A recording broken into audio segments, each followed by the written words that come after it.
오늘은 거룩하고 복된 주님의 날입니다. 다 같이 자리에서 일어나셔서 살아계신 하나님께 예배드리겠습니다.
그는 실로 우리의 질고를 지고 우리의 슬픔을 당하였거늘 우리는 생각하기를 그는 징벌을 받아 하나님께 맞으며 고난을 당한다 하였노라.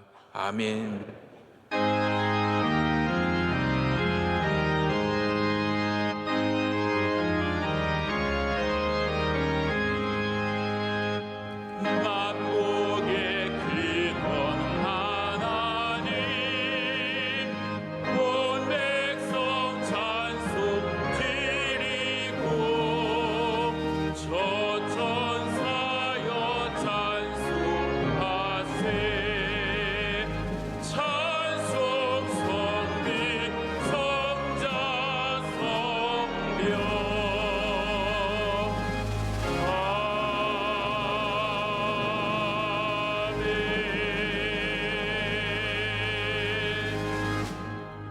오늘 우리에게 주시는 하나님의 말씀은 신약성경 마태복음 21장 6절에서 11절 말씀입니다. 신약성경 35면에 있는 마태복음 21장 6절에서 11절 말씀을 이진환, 이슬기 집사님께서 봉독해 주시겠습니다. 제자들이 가서 예수께서 명하신 대로 하여 나귀와 나귀 새끼를 끌고 와서 자기들의 겉옷을 그 위에 얹음에 예수께서 그 위에 타시니 무리의 대다수는 그들의 겉옷을 길에 펴고 다른 이들은 나뭇가지를 베어 길에 펴고 앞에서 가고 뒤에서 따르는 무리가 소리 높여 이르되 호산나 다윗의 자손이여 찬송하리로다. 주의 이름으로 오시는 이여 가장 높은 곳에서 호산나 하더라. 예수께서 예루살렘에 들어가시니 온 성이 소동하여 이르되 이는 누구냐 하거늘 우리가 이르되 갈릴리 나사렛에서 나온 선지자 예수라 하니라. 아멘.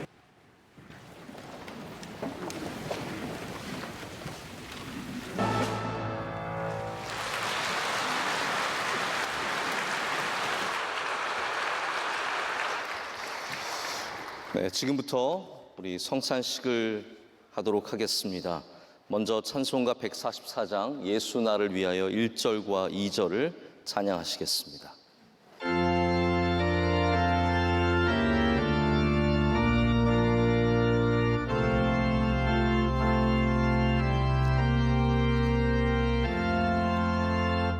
예수 나를 위하여 십자가를 질 때 세상 죄를 지시고 고초다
이 시간 하나님의 말씀 고린도전서 11장 23절부터 29절까지의 말씀을 읽도록 하겠습니다. 내가 너에게 전한 것은 주께 받은 것이니 곧 주 예수께서 잡히시던 밤에 떡을 가지사 축사하시고 떼어 이르시되 이것은 너희를 위하는 내 몸이니 이것을 행하여 나를 기념하라 하시고 식후에 또한 그와 같이 잔을 가지시고 이르시되 이 잔은 내 피로 세운 새 언약이니 이것을 행하여 마실 때마다 나를 기념하라 하셨으니 너희가 이 떡을 먹으며 이 잔을 마실 때마다 주의 죽으심을 그가 오실 때까지 전하는 것이니라. 그러므로 누구든지 주의 떡이나 잔을 합당하지 않게 먹고 마시는 자는 주의 몸과 피에 대하여 죄를 짓는 것이니라. 사람이 자기를 살피고 그 후에야 이 떡을 먹고 이 잔을 마실지니 주의 몸을 분별하지 못하고 먹고 마시는 자는 자기의 죄를 먹고 마시는 것이니라. 아멘. 예수님께서는 잡히시던 그 전날 밤에 주님께서 마지막 그 식사를 제자들과 함께 나누셨습니다. 제자들에게 떡을 떼어서 나눠주시고 잔에 포도주를 부어서 나눠주셨습니다. 이것은 단순한 식사의 교제만이 아니라 앞으로 주님께서 영원토록 제자들과 연합하실 것임을 말씀해 주시는 그 연합의 교제를 보여주신 일이었습니다. 오늘 우리는 이 시간 우리를 위해서 몸을 상하시고 피를 흘리신 그 예수 그리스도를 기념하며 떡과 잔을 받습니다. 그래서 이 시간이 살아계신 주님을 만나는 연합하는 시간이 되시기를 축복합니다. 주님을 만나고 내 안에 있는 부족함을 고백하며 주님의 은혜로만 살 수 있음을 고백하며 주님이 주시는 은혜가 풍성함을 믿으며 나아갈 때 이 성만찬을 통해서 주님께서 성령을 우리 가운데 부어주시고 주의 오심을 만나며 또한 기념하게 될 줄로 믿습니다. 우리 함께 기도하겠습니다. 사랑의 하나님 아버지, 이 시간 주의 성도들이 주님 앞에서 예배드리며 주님 앞에 모여 있습니다. 하나님, 오랜 시간 동안 저희가 성찬을 갖지 못하고 미루고 여기까지 왔습니다. 하나님, 너무 부끄럽고 죄송합니다. 이제 다시 주님 앞에서 귀한 성찬을 받을 때 주님 우리와 함께하여 주시옵소서. 주의 성령을 우리에게 부어 주시옵소서. 우리가 받는 이 떡이 주의 몸이 되어 우리를 살리게 하시고 우리가 받는 이 잔이 주의 피가 되어 우리를 깨끗게 하여 주시옵소서. 하나님, 그럴 때 우리의 모든 죄가 주님 앞에 깨끗함을 얻고 다시 주님과 함께 시작하는 복된 삶이 될 줄로 믿습니다. 하나님, 우리 성도들 가운데는 온라인으로 TV로 함께 예배드리는 분들도 많이 있습니다.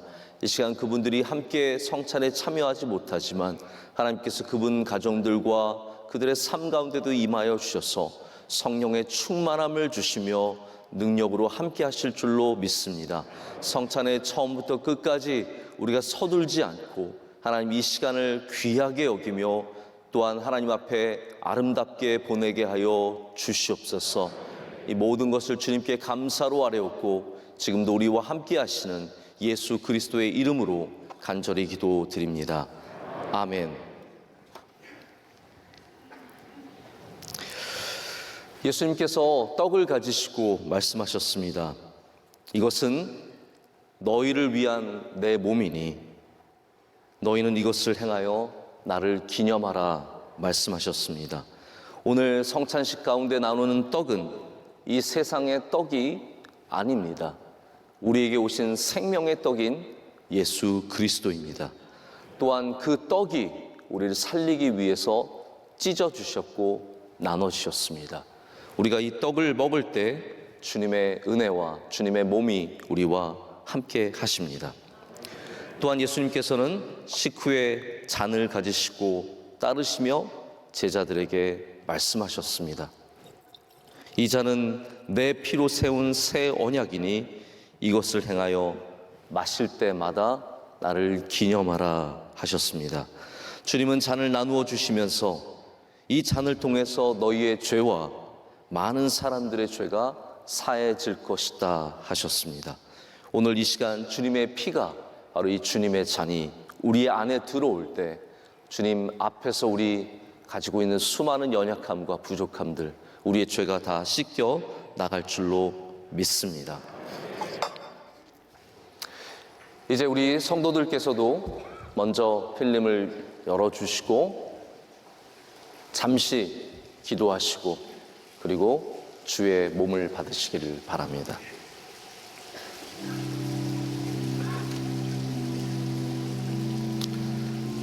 우리 성찬의 시간은 기쁨의 시간이며 감사의 시간이며 감격의 시간이며 우리 주님을 만나는 시간입니다.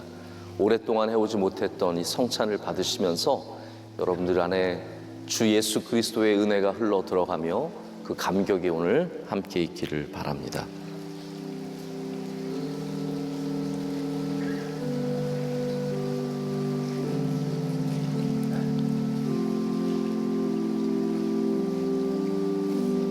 네, 전병을 드셨으면 이제 다시 필름을 더 하나 벗기시고 그 안에 있는 포도주를 또 우리 잠시 기도하고 드시기를 바랍니다.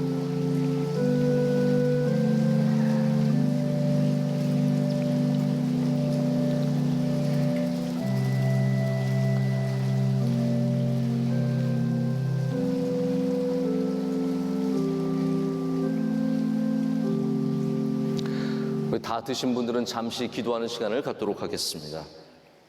여러분 각자 잠시 기도하시길 바랍니다.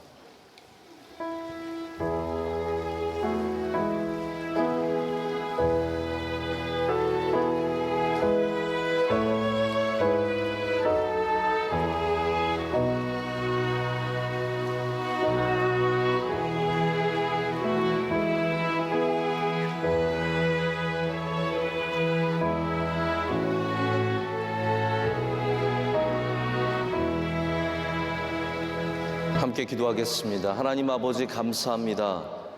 오늘 2년 반 만에 주의 몸과 주의 피를 받게 하시니 감사합니다. 하나님, 우리 성도들 코로나로 인해서 많이 지쳐있고 힘든 긴 시간을 지냈습니다. 하나님, 오늘 주의 몸으로 우리 위로를 받게 하여 주시옵소서.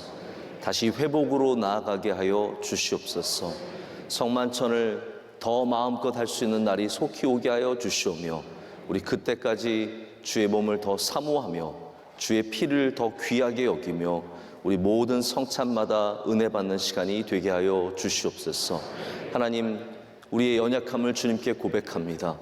하나님, 우리 날마다 세상에서 유혹을 받으며 또한 세상에서 시험에 들며 죄를 짓습니다.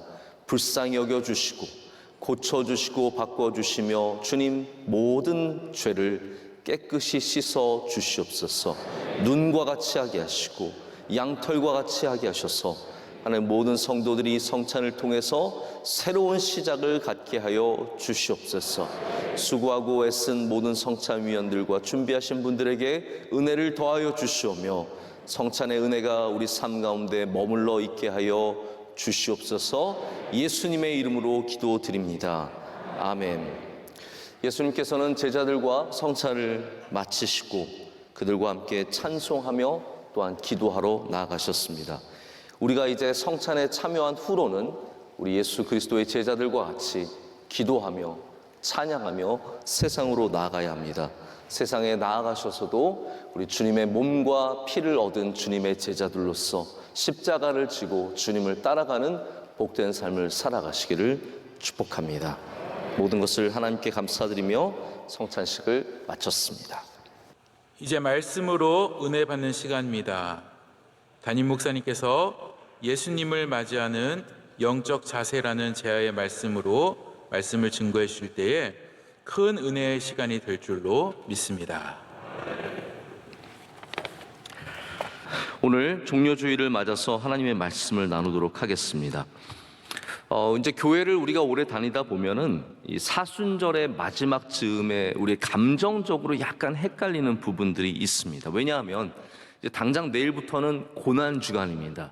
사실 뭐 오늘부터가 고난 주간이라고 말할 수 있는데 고난 주간을 맞는 우리들, 바로 이 사순절 6번째 주일이 종려 주일이라는 것이죠.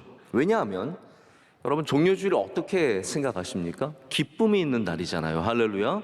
우리 예수님을 왕으로 맞는 기쁜 날인데, 이게 예수님의 고난이 내일부터 시작이 되는데, 이 고난 주간을 앞두고 즐거움을 갖고 기쁨을 가지라는 말이, 이게 굉장히 감정적으로 우리에게 혼란스러운 거예요. 사순절도 이 마지막 즈음에 기쁨으로 호산나를 외치고 막 즐거워한다는 것이 사실 굉장히 쉽지는 않습니다. 하지만 우리가 분명히 알아야 할 것이 있습니다. 종료주일은 기쁨을 강요하는 주일은 절대로 아닙니다.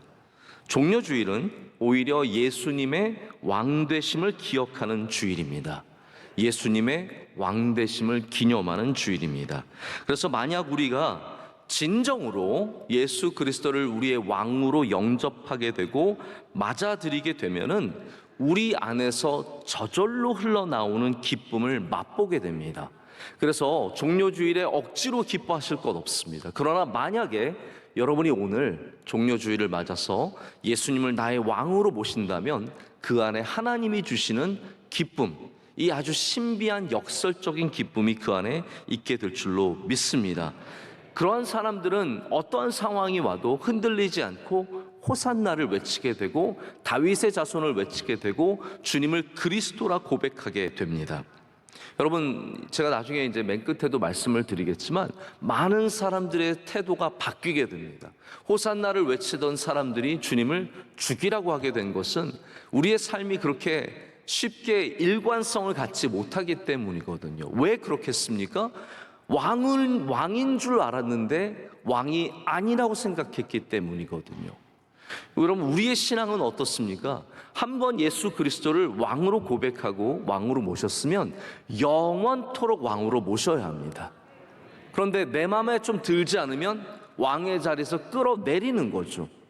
그렇기 때문에 우리가 처음에는 호산나 외쳤지만 나중에는 죽이라고 외치는 그런 변절되는 마음이 생기는 것입니다.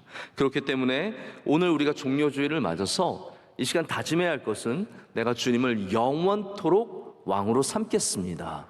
이 마음이 변치 않겠습니다의 자세입니다. 그래서 오늘 말씀은 종료주일 말씀을 본문으로 삼고 있지만 또 제가 지난번 설교에서 가졌던 주제인 영적 자세의 주제를 갖고 예수님을 맞는 우리가 어떠한 영적 자세를 가져야 하는지에 대해서 주신 말씀을 통해서 은혜를 받고자 합니다. 제가 오늘 먼저 말씀을 드리면서 이 자세가 중요하다는 사실을 거듭 말씀을 드리고 싶습니다. 자세가 고도를 결정한다라는 그러한 외국 말이 있어요. 이게 attitude랑 altitude라고 하는 단어가 굉장히 흡사해서 영어에서는 그렇게 쓰는 것 같아요. Altitude, 고도는 is determined by attitude. 우리가 어떠한 자세를 갖느냐에 따라서 높이 올라갈 수도 있고 어떤 자세를 갖느냐에 따라서 올라가지 못할 수도 있다라는 말입니다. 좋은 자세를 가진 사람은 높이 올라갈 수 있습니다.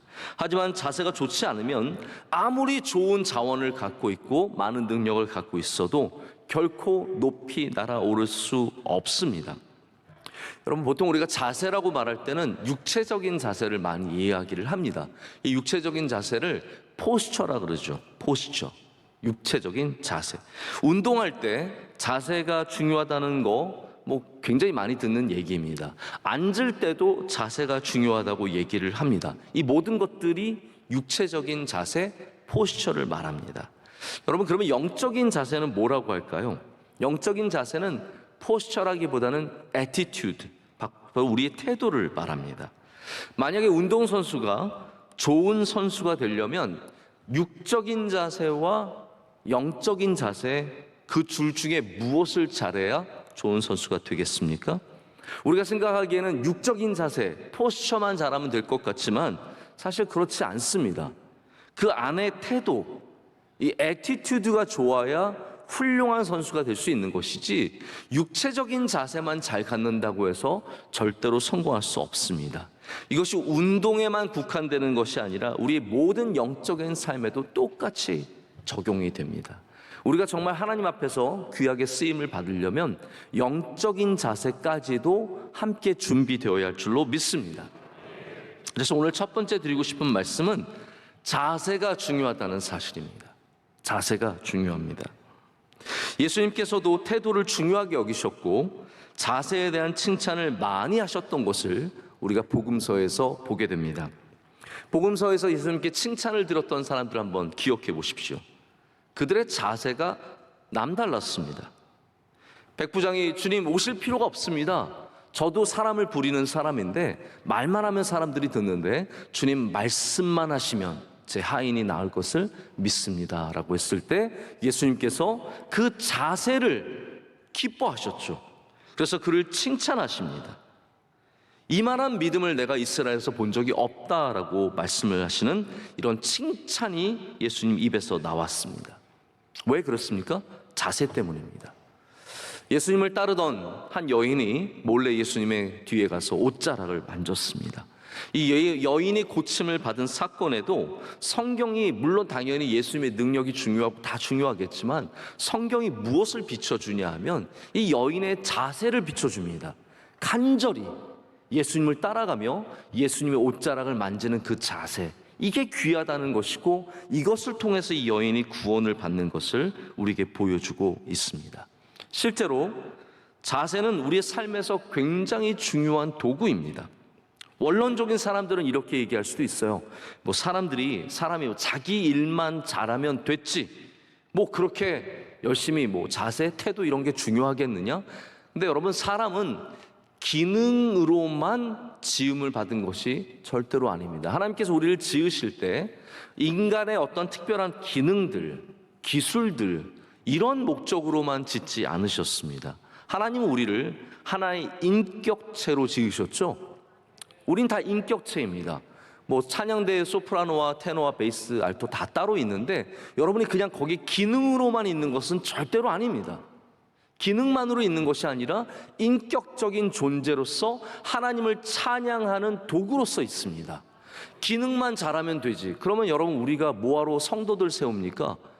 여기에 그냥 솔리스트 어디서 예수님 안 믿는 불자들도 데려다가 다 세울 수 있고 그분들로 하여금 세계에서 가장 아름다운 찬양도 할 수 있겠지만 그게 하나님이 원하시는 것은 아니잖아요. 하나님은 우리를 기능으로 부르지 않으셨습니다. 우리를 인격으로 부르셨습니다. 그렇기 때문에 우리의 기능보다 더 중요한 것이 우리의 자세라는 거예요. 어디서나 자세가 있고 그렇기 때문에 그 자세는 결과물과 깊은 관계를 갖고 있습니다. 공부하는데도 자세가 있습니다. 가정에도 자세가 있습니다. 대화에도 자세가 있습니다. 예배에도 자세가 있습니다. 여러분은 예배의 영적인 자세를 갖고 계십니까? 자세가 있습니다. 주님은 그것을 보십니다. 그리고 오늘 여기 예루살렘에 입성하시는 예수님의 이 장면 속에서도 여러 사람들의 자세를 보게 됩니다. 왕 되신 예수님을 맞는 자세는 무엇이 되어야 하는가? 바로 오늘 말씀을 통해서 몇 가지 중요한 사실을 짧게 나누고자 합니다. 가장 먼저 우리가 발견하는 자세는 순종의 자세입니다. 할렐루야. 순종입니다. 예수님과 관계된 예루살렘 근교의 동네는 두 개가 있습니다. 하나는 베다니라고 하는 동네죠. 여러분 잘 아시는 나사로가 살았던, 마리아와 마르다가 살았던 동네입니다. 베다니는 우리가 굉장히 잘 친숙하게 압니다. 그런데 오늘 우리는 전혀 익숙하지 않은 백바게라고 하는 동네를 만나게 됩니다. 이 동네에서 예수님께서는 무엇을 요구하셨냐 하면 저 집에 들어가서 거기서 나귀 새끼를 데리고 오라는 거죠. 그런데 나귀 새끼가 엄마와 떨어지면 안 움직입니다. 그렇기 때문에 이 엄마 나귀와 함께 같이 데려오라고 하는 말씀을 받게 됩니다. 저도 이게 참 처음에는 잘 이해가 되지 않았습니다. 어떻게 이렇게 그냥 가서 막 시킬 수 있을까? 근데 유대 전통에는 이러한 전통이 있대요. 왕이 만약에 전쟁을 나가거나 어떠한 일을 하기 위해서 가정에 있는 가축들이나 동물들, 예를 들어서 말이나 나귀나 이런 것들을 차출하면 거기에 대해서 백성들은 왕의 말씀을 들어서 자기들이 갖고 있는 가축이나 동물을 내어 드리는 것이 유대인의 귀한 전통이었다고 합니다. 그렇기 때문에 예수님께서 저기에 가서 나귀를 데려오라라고 말씀하신 것은 이미 무엇입니까? 왕으로 명령하신 거예요. 내가 이 예루살렘의 왕, 바로 하나님이 이 땅에 보내주신 진정한 평화와 진정한 구원의 왕이라는 것을 선포하시면서 가서 나귀를 데리고 오라라고 말씀하신 거죠. 그리고 이 나귀를 내어 드리는 하인들도 똑같은 입장이었던 것이죠. 여기 누군가가 중요한 분이 나귀를 원하셨기 때문에 그 나귀를 내어 드리게 된 것입니다. 예수님께서는 그 일을 위해서 2명의 제자를 보내십니다. 여러분, 이 제자들은 누구일까요? 성경은 특별히 이 사람들의 이름을 기록하고 있지 않습니다. 만약에 베드로나 요한이었다면 기록이 되었을까요? 안 되었을까요? 저는 제 생각에는 요한이었다면 요한복음에 분명히 자기가 갔다고 썼을 거예요. 요한은 그런 사람이에요. 요한은 자기가 하면 꼭 자기가 했다고 얘기하는 사람이기 때문에 요한은 아니었어요. 베드로도 마찬가지입니다. 자, 그렇다면은 12명의 제자들 중에서 가장 평범한 사람들이 갔다라고 추측해 보시면 됩니다. 가장 평범한 제자들. 그런데 이 흥미로운 것은 이 제자들이 오늘 본문 말씀 시작하는 6절에 보면은 어떠한 질문이나 어떠한 반대 의견이나 왜 우리를 보냅니까? 가서 안 주면 어떡합니까? 이런 말씀이 전혀 없이 그냥 주신 말씀 그대로 가서 해가는 것을 보게 됩니다. 그것을 우리가 뭐라고 합니까? 순종이라고 하는 것이에요. 순종은 베드로만 하는 게 아니라 요한만 하는 게 아니라 가장 평범한 제자들도 해야 하는 것입니다. 우리들도 해야 하는 것이 순종이며 그 순종을 통해서 왕의 입성이 준비되는 것을 보게 됩니다. 제가 오늘 길게 말씀을 못 드리기 때문에 짧게 넘어가는데요. 순종의 이야기들이 참 많이 있지만 이 말씀을 묵상하면서 유진 피터슨 목사님의 이야기가 생각이 났어요. 이 피터슨 목사님은 대학교 때까지 육상 선수였습니다. 그런데 이제 목회가 바빠서 뛰지를 못하다가 나중에 다시 이제 좀 뛰기 시작했대요. 그러면서 이 미국에는 러닝 잡지가 굉장히 많아요. 이 조깅하는 사람들을 위해서 잡지들이 많이 있는데 3종류나 그 잡지를 구독하게 되었다는 거예요. 열심히 읽었대요.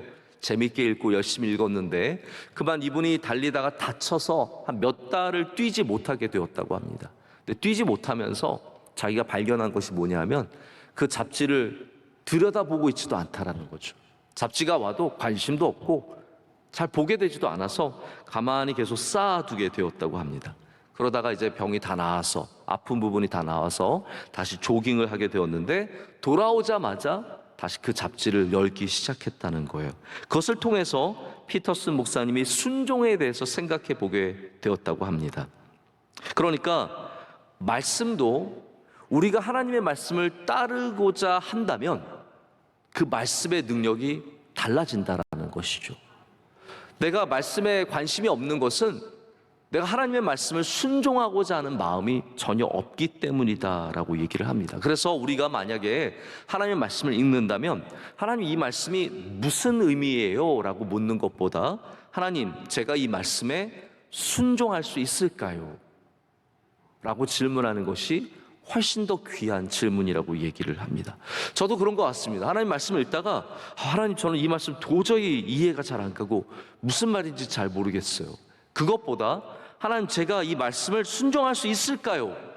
라고 질문을 한다면 말씀이 전혀 우리에게 다르게 다가오고 성경이 활짝 우리에게 열리는 것을 경험하게 됩니다. 여러분 만약에 순종하기로 마음을 먹으시면 하나님의 말씀의 능력을 맛보게 될 줄로 믿습니다. 예수님의 능력을 맛보는 사람들은 순종하는 사람들이었고 제자들은 그 말씀에 순종하여 갔을 때 그 하인들이 나귀를 내어주는 것을 경험하게 됩니다. 다시 말씀드립니다. 하나님은 자세를 중요하게 여기시는 분이십니다. 그래서 하나님은 그냥 그냥 기름을 받기를 원하신 것이 아니라 무엇을 받기를 원하셨습니까? 순종을 받기를 원하셨습니다. 자세입니다. 우리 예배자들에게 원하시는 자세, 예수님을 예루살렘에서 받아들이는 맞이하는 사람들에게서 원하시는 자세가 바로 순종이었다는 것이죠. 오늘 종려주일에 우리가 예수님을 맞을 때 우리 안에 주님의 말씀에 순종하기를 원하는 자세가 있기를 간절히 소망합니다. 두 번째 예수님을 맞이하는 영적 자세는 회중들에게서 찾을 수 있습니다. 이 회중들, 이 대중들은 며칠 뒤면 예수님을 십자가에 못 박아야 한다고 외치는 사람들로 변하게 됩니다. 하지만 이 사람들은 지금 최선의 자세로 예수님을 맞이하고 있습니다. 지금 이 시간만을 저희가 보기를 원합니다. 이들이 하는 것이 무엇입니까? 첫 번째로는 이들은 그들의 겉옷을 벗어서 예수님이 오는 길 아래 깔았습니다. 이것은 무엇을 의미하냐면 우리의 겉옷이 당신의 발 아래 있습니다. 우리가 당신이 이끄시는 삶을 따라가며 복종하며 당신을 섬기겠습니다 라고 하는 의미라고 합니다. 왜 겉옷을 깔았느냐? 당연히 옛날 흙길을 이렇게 깔면 얼마나 좋겠습니까? 하지만 그 이상의 의미를 갖고 있다는 것이죠. 내가 복종하겠습니다, 따르겠습니다, 섬기겠습니다의 의미를 갖고 있습니다. 회중들이 한 두 번째 행위가 무엇이었습니까? 종려나무 가지를 흔드는 일이었습니다. 이것 역시 유대인들이 왕을 맞이하는, 왕에게 보여드릴 수 있는 가장 최선의 아름다운 환영의 인사입니다. 세 번째는 우리가 오늘 본문 말씀에서 읽었지만 외치는 것이었습니다. 뭐라고 외쳤습니까? 호산나라고 외쳤죠. 다윗의 자손이요. 이것이 다 무엇을 의미합니까? 메시아를 의미하는 겁니다. 호산나는 시편 118편 말씀에서 온 것입니다. 118편은 어떤 내용이냐 하면 하나님께 간구하면 하나님께서 우리를 도와주신다라는 내용이에요. 그래서 이스라엘 사람들은 이 시편의 말씀을 기억하면서 메시아를 보내주시옵소서, 메시아를 통해서 우리를 구원하여 주시옵소서라고 외치면서 호산나라고 외치게 된 것입니다. 여러분, 이 세 가지 자세가 보여주는 것이 무엇일까요? 겉옷을 내놓는 것과 종려나무 가지를 흔드는 것과 호산나라고 찬양하는 것은 바로 우리가 예수님을 맞이하는 어떠한 것이 하나의 행위가 아니라 우리 삶의 모든 영역에서 나타나야 한다는 것을 보여주고 있습니다. 자, 이렇게 한번 표현을 해볼게요. 우리가 예수님을 맞이할 때 어떤 분은 마음으로만 맞이해요. 어떤 분은 마음은 없는데 겉모습으로만 맞이합니다. 어떤 분은 주일날만 예수님을 왕으로 섬깁니다. 어떤 분은 예배 시간만 예수님을 왕으로 섬깁니다. 여러분, 우리가 예수님을 왕으로 섬기고 예수님을 맞는다는 것은 시간을 넘어서야 하고, 할렐루야, 공간을 넘어서야 하고 우리 모든 삶의 영역에서 날마다 일어나야 하는 일입니다. 바로 그것이 우리의 겉옷이며 바로 그것이 우리의 종려나무 가지이며 그것이 바로 우리가 외치는 소리입니다. 이 모든 것들이 우리의 삶 가운데 모든 영역에서 주 예수 그리스도께서 왕이 되셔야 한다라는 말입니다. 어떤 분은 프로그램을 맡을 때, 순서를 맡을 때, 준비위원이 될 때는 주님을 왕으로 섬기며 종려나무 가지를 흔들지만 교회에서 아무것도 맡지 않으면 어느새 주님과 멀어져서 주님께 우리의 겉옷을 내어드리지 못하고 우리가 주님을 찬양하는 일들을 게을리할 때도 많이 있는 것을 보게 됩니다. 어떤 분들은 수련회나 어떤 특별한 집회가 있으면 뜨거워지고 주님께 나와서 찬양하고 호산나 하지만 자기의 삶으로 돌아가서는 겉옷을 내어드리지 못하고 주님을 섬기지 않고 주님을 따라가지 않는 삶을 살아가기도 합니다.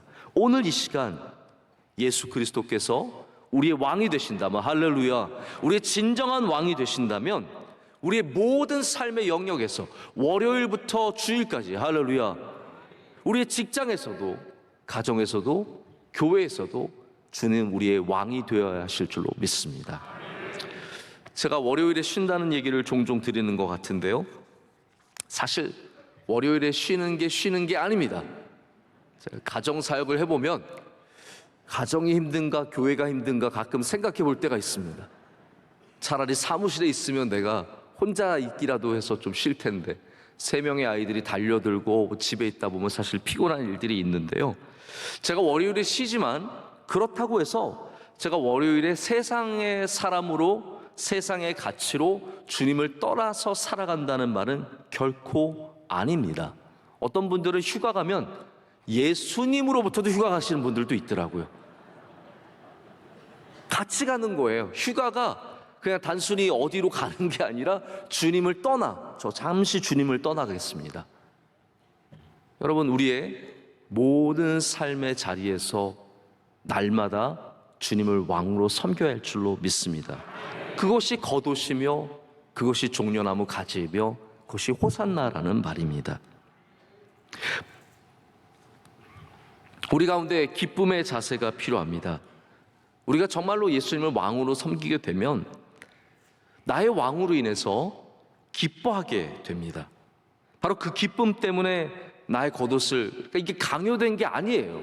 지금 누가 가서 빨리 겉옷을 깔아, 종려나무 가지 흔들어, 호산나라고 외쳐, 이렇게 만든 자작극이 아닙니다. 이 사람들은 정말 예수 그리스도를 왕으로 섬기기를 원했고, 그랬기 때문에 그 안에서 나오는 기쁨으로 인해서 겉옷을 깔게 되었고, 종려가지를 흔들게 되었고, 호산나라고 외치게 되었습니다. 지금 우리 세계에는 봉건 국가가 별로 없습니다. 그래서 왕이 있는 국가는 별로 없지만 정말 세계에는 다양한 국가들이 있고 그 국가의 원수들, 왕이든 대통령이든 수상이든 각각 갖고 있는 위상이 다릅니다. 그래서 작은 나라, 별 힘없는 나라는 그 수장도 힘없는 대접을 받습니다. 아무 대접도 제대로 못 받습니다. 그러나 힘 있는 나라, 큰 나라 대통령, 수상, 왕들은 정말 귀한 대접을 받게 되죠. 우리가 예수님을 왕으로 모신다라고 하지만 어떤 분들은 예수님을 정말 하찮은 왕으로 모시는 경우도 굉장히 많습니다. 왕은 맞아요. 왕은 왕인데 정말 아무것도 아닌 왕이에요. 그래서 우리의 마음대로 대하고 하찮게 여기고 막대하고 아무것도 귀한 것을 드리지 않는 명목상의 왕으로만 대하는 사람들이 있습니다. 그러나 반대로 어떤 분들은 예수님을 가장 최고의 왕으로, 가장 귀한 분으로, 가장 아름다운 분으로, 가장 힘 있는 분으로 대하는 분들도 있습니다. 여러분, 오늘 예수님은 여러분에게 어떠한 왕이십니까? 정말 큰 왕이세요? 아니면 아무것도 아닌 정말 대충 대해도 되는 왕이십니까? 오늘 종려주의를 맞아서 우리가 다시 예수님을 온 우주의 가장 큰 왕으로, 가장 위대한 왕으로, 가장 아름다운 왕으로 맞이할 때 우리 가운데 기쁨이 넘쳐 나오게 될 줄로 믿습니다. 마지막 세 번째 영적 자세는 변치 않는 자세입니다. 예수님께서 이렇게 환호 속에 나귀를 타고 평화의 왕으로 겸손하게 예루살렘에 들어오셨지만 이 제사장들과 서기관들에 의해서, 이 작전에 의해서 결국은 십자가에 달리시게 됩니다. 이제 며칠 지나지 않으면 빌라도의 재판을 받게 되시고, 마지막에 빌라도가 고민을 했죠. 그래서 6월절에 사람을 놓아줄 수 있는데 사람들이 물었습니다. 바라바라고 하는 이 사람을 놓아줄까요? 예수님을 놓아줄까요? 그때 사람들이 바라바를 놔달라고, 예수를 십자가에 못 박으라고 외치게 되는 그런 모습을 만나게 됩니다. 여러분, 그렇게 된 원인이 있습니다. 왜 그랬을까요? 먼저는 사람들이 그들이 기대했던 예수님의 모습과 예수님이 예루살렘에 입성하셔서 보여주신 모습이 달랐기 때문입니다. 그들은 어떤 왕을 기대했습니까? 로마를 무찌를, 우리들에게 먹을 것을 주고 우리들의 삶을 행복하게 해줄 그런 왕을 기대했습니다. 그런데 신비하게도 예수님께서 그들의 기대를 하나도 충족시켜주지 않으십니다. 제가 여러 이 본문들, 예루살렘 입성하신 뒤에 본문들을 읽어보면 예수님께서 오늘 마태복음 21장에는 잠깐 장애인들을 고쳐주시는 장면이 나오지만 그 외에는 예루살렘에서 거의 기적을 행하지 않으십니다. 오직 말씀만 하시고 가르치시고, 오히려 성전 앞에 있는 상을 엎으시고 불편하게만 하셨지, 이스라엘 백성들에게 매력을 느끼게 하는 그러한 압도적인 기적이나 아주 스펙테클한 그런 일들은 하나도 행하지 않으셨어요. 자, 그러니까 사람들의 기대가 바뀌었죠. 우리가 원하는 왕이 아닌 거예요. 우리가 기대했던 왕이 아닌 겁니다. 그러니까 사람들은 금방 변해버리죠. 호산나 다윗의 자손이여 우리를 구원하여 주소서라고 외쳤던 사람들이 이제는 죽여달라고 외치게 되는 것입니다. 바로 우리의 왕에 대한 개념의 문제입니다. 자, 여러분, 우리가 변치 않는 믿음, 할렐루야, 변치 않는 기쁨, 이 변치 않는 영적인 자세를 갖게 되려면 어떻게 해야겠습니까? 예수 그리스도를 바로 알아야 돼요. 우리가 그냥 단순히 우리의 먹을 것을 주시는 왕, 우리의 병을 고쳐주시는 분, 우리 삶의 문제를 해결해 주시는 분으로 그 왕을 축소시키면 우리는 그 왕에게 실망할 수밖에 없습니다. 왜냐하면 때로는 우리의 병이 낫지 않을 때도 있고, 때로는 우리의 먹을 것이 해결되지 않을 때도 있고, 우리의 어려운 문제가 해결되지 않는 경우도 너무나 많이 있기 때문이에요. 그렇게 되면 우리는 어느새 처음에 가졌던 뜨거운 마음들은 사라지고 금방 변해서 예수를 죽이라고 외치게 되는 사람들이 되는 겁니다. 우리 사람들은 너무나 쉽게 변합니다. 우리가 원하는 메시아가 누구인지를 분명하게 알아야 합니다. 우리가 원하는 메시아가 누구입니까? 오늘 우리는 그 메시아를 온 세상을 구원하시는, 우리를 사랑하시는 분으로 고백할 때 우리의 사랑도 그 안에서 변하지 않게 될 줄로 믿습니다. 오늘 제가 말씀을 조금 더 많이 준비했는데 제가 굉장히 시간에 쫓겨서 짧게 전할 수밖에 없어서 굉장히 아쉬운데요. 제가 정말 소망하고 바라기는 우리의 자세가 변치 않기를 원합니다. 이 자세, 영적인 자세, 주님 왕으로 맞이하는 이 기쁨의 자세, 이게 변치를 않아야 합니다. 제가 어제도 주례를 했습니다. 어제도 주례를 한번 했는데 주례하면서 신학자인 본회퍼의 이야기를 잠깐 언급을 했어요. 제가 주례할 때 본회퍼 얘기를 하는 건 이상한 건데 본회퍼 얘기를 했습니다. 본회퍼가 감옥에 있을 때 나치에 저항하다 감옥에 잡혔잖아요. 감옥에 있으면서 조카가 결혼을 하는데 편지를 쓰게 됐어요. 거기 뭐라고 썼냐면 이렇게 축하의 편지를 보냈습니다. 오늘 너는 젊고 사랑에 가득하다. 그래서 너는 너의 사랑이 이 결혼을 지켜줄 것이라고 생각하겠지만 오히려 이 결혼이 너의 사랑을 지켜줄 것이다 라고 썼어요. 들어오셨어요?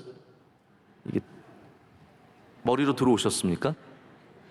사랑이 결혼을 지켜줄 거라고 생각하지만 그렇지 않다는 거예요. 결혼이 사랑을 지켜줄 것이다 라고 얘기를 했습니다. 제가 생각해 보니까 맞는 것 같아요. 저도 다음 달이면 결혼 20주년입니다. 저 벌써 이렇게 됐나? 생각이 들 정도로 긴 시간이 흘렀는데요. 제가 만약에 저희 아내와 결혼 안 했으면 저는 이미 아내를 사랑하지 않을 수도 있어요. 그럴 수도 있다는 거예요. 제가 스스로 무덤을 파는 지금 행위를 하고 있는데 만약에 결혼을 안 했는데 계속 사랑할 수 있느냐? 저는 그거 굉장히 어려운 일이라고 생각을 합니다. 제가 저희 아내를 지금까지 사랑하는 것은 어쩌면 결혼했기 때문에 이 결혼이라는 틀 안에서 더욱더 사랑을 지킬 수 있고 보존할 수 있게 되는 것이거든요. 제가 무슨 말씀을 드리려고 하냐면 그냥 단순히 사랑이 아니라 우리의 믿음도 마찬가지입니다. 내가 믿음으로 예배를 지키고 믿음으로 신앙을 지킨다고 생각하지만 여러분 그게 착각일 때가 참 많습니다. 예배가 우리의 믿음을 지키고 예배가 우리의 사랑을 지킬 때가 너무나 많다는 것을 경험하게 됩니다. 그렇기 때문에 제가 마지막 드리고 싶은 말씀은 이거예요. 우리가 변치 않으려면 어떻게 해야 되느냐? 내가 이 믿음 지켜야지. 내가 이 사랑을 변치 않도록 지켜야 더 뜨겁게 사랑해야지라고 하는데 그 출발점이 어쩌면 잘못될 수도 있다라는 생각이 듭니다. 우리가 정말로 우리의 신앙을 지키고 믿음을 지키고 사랑을 지키려면 오히려 예배를 지키면 되는 겁니다. 우리의 말씀을 지키면 되는 겁니다. 기도를 지키면 되는 겁니다. 찬양을 지키면 되는 겁니다. 여러분 찬양하면 다시 소망이 생기고 기도하면 다시 소망이 생기고 말씀 읽으면 다시 은혜를 얻게 되는 것은 우리가 말씀을 지키는 게 아니라 말씀이 우리를 지켜주기 때문입니다. 그렇기 때문에 변치 않으시려면 어떻게 해야겠습니까? 내가 변치 않는 믿음을 지켜 아닙니다. 다시 여러분 교회로 나오시기를 축복합니다. 다시 예배의 자리에 서시기를 축복합니다. 다시 기도의 자리로 가십시오. 다시 찬양의 자리로 가십시오. 우리의 그 믿음의 자리로 가면 주님께서 영원토록 우리의 믿음을 지켜주시고 우리 사랑을 지켜주셔서 우리 변치 않는 그 사랑으로 주님을 우리의 왕으로 맞이하게 될 줄로 믿습니다. 기도하시겠습니다. 하나님 아버지, 감사합니다. 오늘 종려주의를 맞아서 우리 주님을 기쁨으로 맞이하게 하시니 감사합니다. 주님은 우리의 크신 왕이십니다. 주님은 우리의 놀라운 구세주입니다. 하나님, 이 믿음이 변치 않게 하여 주시고 영원토록 주님을 향한 사랑도 변치 않게 하여 주시옵소서. 예수님의 이름으로 기도드립니다. 아멘.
인간을 죄와 죽음과 저주와 모든 불행에서 건져주시는 구주 예수 그리스도의 그 놀라우신 은혜와 하늘과 땅의 모든 좋은 곳으로 복주시는 하나님 아버지의 풍성하신 사랑과 새롭게 하시는 성령의 충만하신 은사가 왕 되신 예수님을 순종으로 최선의 것으로 변치 않은 자세로 섬기면서 거룩하게 복되게 살기를 원하는 우리 모든 성도들 한 분 한 분 위에 이제와 영원히 함께 하시기를 간절히 축원하옵나이다.